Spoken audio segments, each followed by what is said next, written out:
Welcome back sa aking channel. Long Mejia isiniwalat ang kabutihan ni boxing champ Manny Pacquiao, inamin na niregaluhan siya ng sasakyan, panuurin at pakinggan ang buong detalye.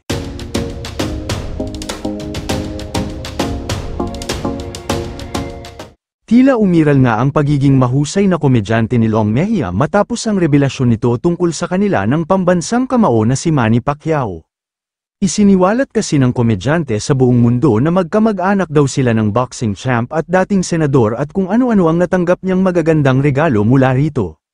Sa naging episode ng YouTube channel ng broadcast journalist at news anchor na si Julius Babaw, nakakwentuhan nga niya si Long kung saan isa nga sa mga napag-usapan nila ay si Pacquiao.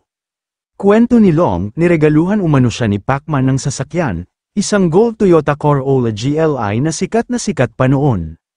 Aniya, binigyan naman ako ni Senador Manny Pacquiao ng kotse, ang kapalit naman yun, isang kalderong native na manok, ako ang nagluto, dapat nakikita yung niluto ko yan sa bahay ni Bayani Agbayani.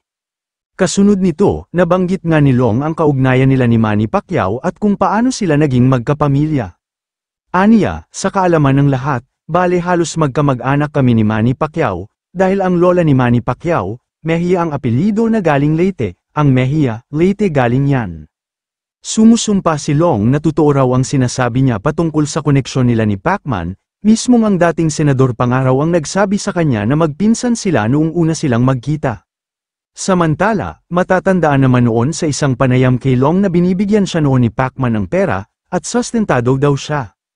Aniya, sustentado ako ni Manny Pacquiao, kung minsan nga tinatamad pa ako, pumunta ka na rito. Kuya, sabi ko, mamaya na. Nag-aapura ka naman, ito ang nakakatuwang biro ni Long. Sa tanong sa kanya sa naturang interview kung magkano ang sustento sa kanya ni Pacquiao, hindi binanggit dahil secret daw. Aniya ay secret na ayos lang, mga pang 1 week na allowance, basta nandito na yan, ay text ko siya kung nasaan siya. Aniya pa, relative ko siya sa mother's side, pero ang kotse daw na ibinigay niya ay wala na at nabalitaan daw ito ni Manny, subalit hindi naman sinabi ni Long kung nasaan na ito. Aniya, tulong niya, binigyan niya ako ng kotse, magwa 1 year na, nawala yung kotse ko, nabalitaan niya. Marami naman ang nagkomento ng positibo sa inamin ni Long at pinuri ang kabutihang loob ni Manny Pacquiao dahil hindi talaga ito nakakalimot kahit bilyonaryo na. Syempre marami din ang natuwa kay Long dahil sa pagiging mahusay na komedyante nito sa pakikipag-usap kay Julius Babaw.